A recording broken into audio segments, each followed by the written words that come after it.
Assalamualaikum warahmatullahi wabarakatuh. Waalaikumsalam warahmatullahi wabarakatuh. Apa kabar kalian semua? Alhamdulillah luar biasa. Allahu Akbar. Iya, alhamdulillah ya. Semoga kita semua dalam keadaan sehat dan tetap semangat belajar dari rumah. Oke, sebelum kita belajar seperti biasa, kita berdoa dulu. Siapa ya hari ini yang mau memimpin doanya? Saya Bu. Ya, silakan Wulandari. Marilah teman-teman, sebelum kita belajar ada baiknya kita berdoa. Berdoa dimulai. Berdoa selesai.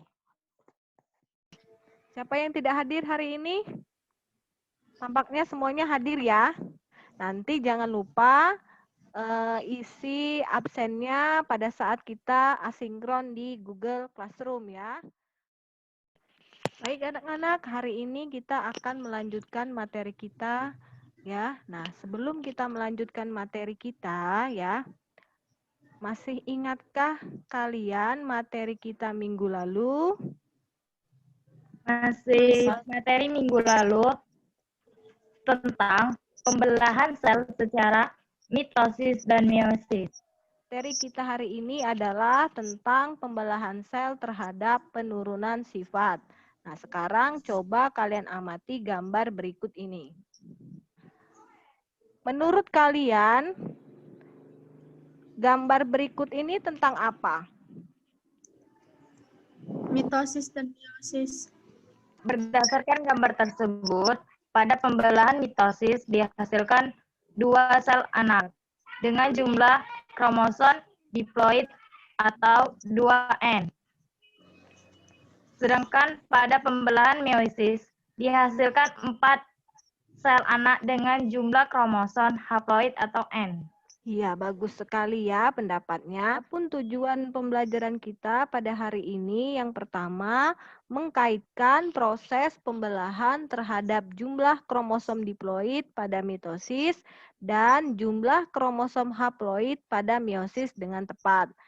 Yang kedua, menyimpulkan proses pembelahan sel secara mitosis dan meiosis terhadap penurunan sifat. Yang ketiga, membuat video presentasi proses pembelahan sel secara mitosis dan meiosis, ya. Nah, sekarang kita amati video dulu ya.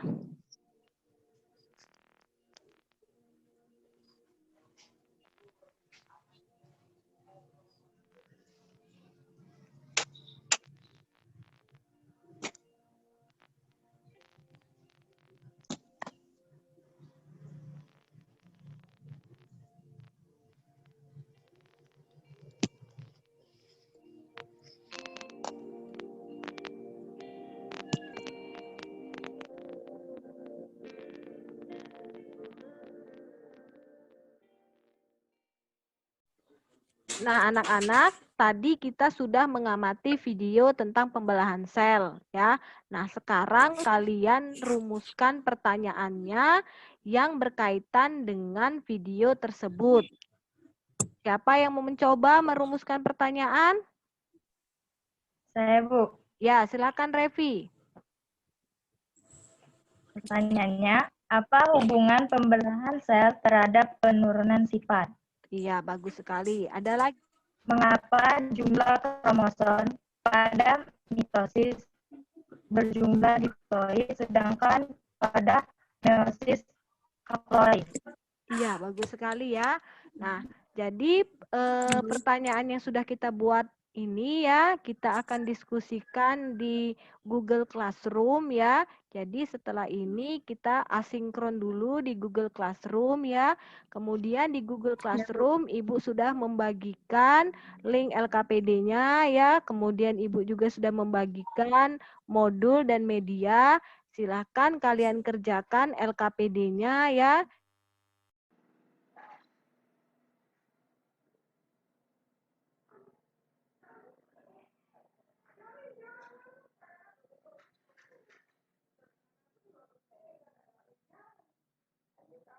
Baiklah anak-anak, tadi kita sudah melakukan diskusi di GC ya. Nah, sekarang kita akan melakukan presentasi hasil jawaban LKPD kalian ya. Coba sekarang siapa yang mau mempresentasikan hasil jawaban LKPD-nya? Kita mulai dari nomor 1.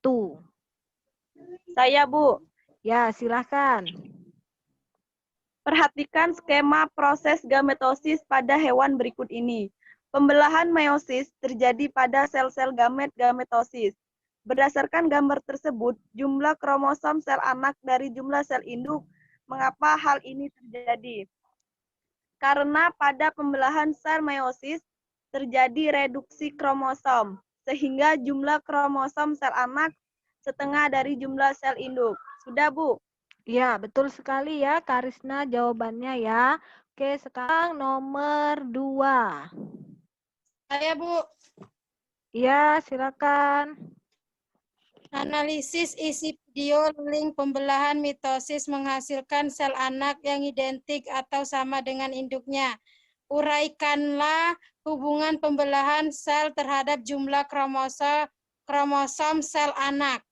Jawabannya adalah karena pembelahan mitosis tidak terjadi reduksi kromosom, sehingga jumlah kromosom sel anak sama dengan jumlah kromosom sel induk. Iya, bagus sekali ya jawaban dari Sherly ya. Oke, sekarang nomor 3. Saya, Bu. Ya, silakan. Tolong yang lain diperhatikan. Yang mic-nya masih menyala, dimatikan dulu. Uraikan pewarisan jumlah kromosom pada pembelahan meiosis. Jawabannya, oogenesis dimulai dengan terbentuknya oogeneum dengan jumlah kromosom diploid atau 2N. Oogeneum mengalami pembelahan mitosis. Satu oogenesis primer dengan jumlah kromosom 2N. Satu oogenesis primer akan mengalami pembelahan meiosis. Pertama menghasilkan satu oogenesis dan satu badan polar. Oosit sekunder mengalami pembelahan meiosis, 2 menghasilkan satu oosit dan satu badan polar. Sedangkan untuk badan polar pertama juga menghasilkan badan polar. Nah, dari badan sel yang dihasilkan oleh oosintesis, hanya satu sel dapat berdiferensiasi atau sel fungsional yang kita sebut ovum atau sel telur. Ya, betul sekali ya jawabannya ya. Kita lanjut nomor 4 ya. Buatlah skema proses gametogenesis pada tumbuhan biji. Proses gametogenesis pada tumbuhan berbiji dibagi menjadi 2 proses. Yang pertama, proses mikropologenesis, yaitu pembentukan sel gamet jantan yang terjadi di dalam kepala sari dan menghasilkan serbuk sari matang yang mengandung 3 inti haploid, yaitu inti vegetatif, inti generatif 1, dan inti generatif 2. Sedangkan proses megasporogenesis, yaitu pembentukan sel gamet betina yang terjadi di dalam ovarium dan menghasilkan sel besar kandungan lembaga muda dengan 8 inti haploid. 8 inti anakan tersebut adalah 2 kandungan lembaga sekunder, 3 antipoda, 2 sel sinergit, dan 1 ovum. Ya, bagus sekali ya jawaban Resi ya. Oke, kita lanjut nomor 5. Saya, Bu. Ya, silakan nomor 5. Amati ciri-ciri fisikmu. Mengapa terjadi kemiripan dengan orang tuamu? Saya dan orang tua saya memiliki kemiripan dalam bentuk wajah, hidung, dan warna kulit. Mengapa terjadi kemiripan? Pada proses pembelahan mitosis berlangsung di sel-sel jaringan tubuh, kecuali pada sel kelamin, sehingga pewarisan sifat seluruh tubuh. akan senantiasa sama atau identik dengan induknya.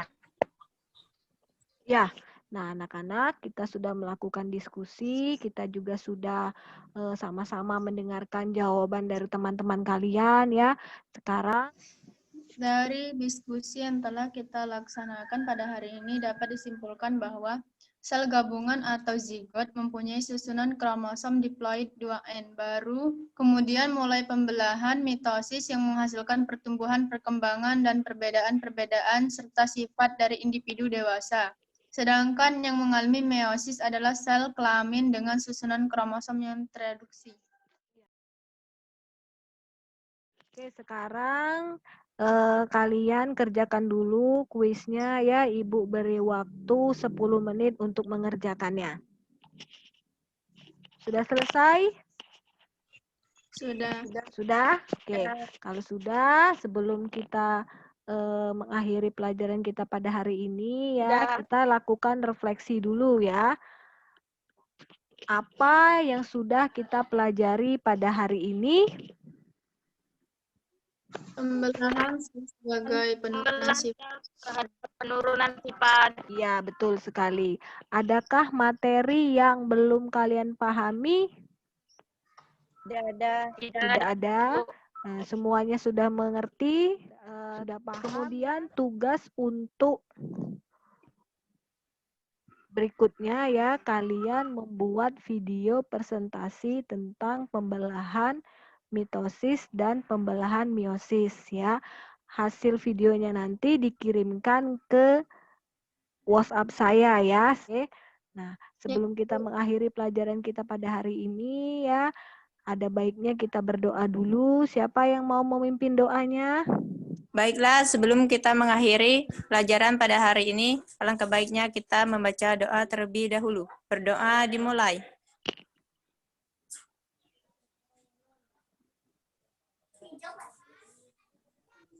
Berdoa selesai. Oke, Ibu akhiri. Wassalamualaikum warahmatullahi wabarakatuh.